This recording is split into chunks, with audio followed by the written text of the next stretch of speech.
Assalamualaikum. Halo, apa kabar semua? Bertemu kembali dengan Ibu Marlia di kelas Bahasa Indonesia.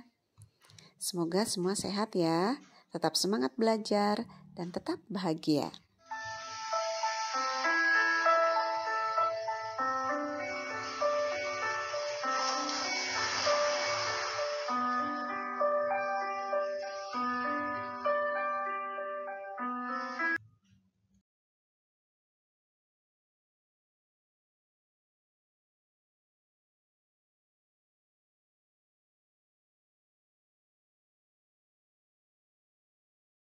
Kali ini kita akan melanjutkan materi teks cerita inspiratif. Coba perhatikan kompetensi dasar berikut. 3.4 menelaah struktur dan kebahasaan isi teks cerita inspiratif. 4.4 mengungkapkan rasa simpati, empati, kepedulian, dan perasaan dalam bentuk cerita inspiratif dengan memperhatikan struktur cerita dan aspek kebahasaan.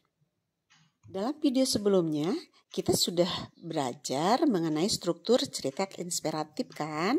Nah, pada pertemuan kali ini kita akan melanjutkan yaitu tentang kebahasaan isi teks cerita inspiratif.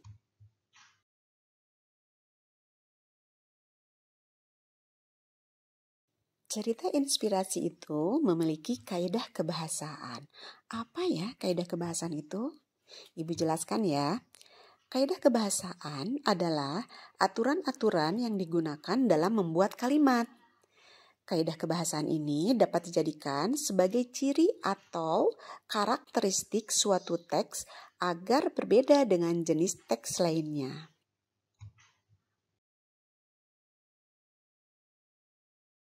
Nah, kita mulai saja. Kaidah kebahasaannya itu apa saja? Yang pertama, ada ungkapan bernada saran atau persuasif. Biasanya contohnya itu menggunakan kata hendaknya, sebaiknya, atau jangan gitu ya. Kemudian yang berikutnya menggunakan kata kerja tindakan. Kata kerja tindakan itu seperti mengembara, memberi, menggapai-gapai, melompat, berjalan, berlari, menipu, bermusyawarah, menasihati, dan mengusulkan. Dan masih banyak lagi kata-kata yang lain yang menunjukkan kata kerja tindakan. Kemudian yang berikutnya, menggunakan kata kerja yang menggambarkan sesuatu yang dipikirkan atau dirasakan oleh para tokohnya.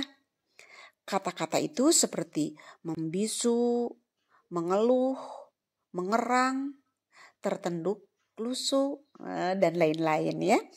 Kemudian berikutnya, menggunakan kata-kata yang menggambarkan keadaan atau sifat tokohnya.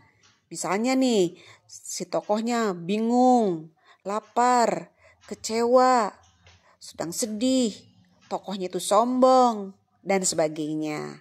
Berikutnya, menggunakan kata ganti orang pertama dan ketiga. Bisa berupa kata ganti orang pertama tunggal atau jamak dan ketiga tunggal atau jamak. Seperti kita ketahui, kata ganti orang pertama itu bisa menggunakan aku, saya, beta, kan? Kata ganti orang ketiga mereka, dia gitu ya. Jamaknya itu mereka, tunggalnya itu dia. Berikutnya, menggunakan dialog. Nah, di dalam kebahasaan ini, ciri kebahasaannya itu di dalam cerita inspiratif menggunakan dialog atau percakapan.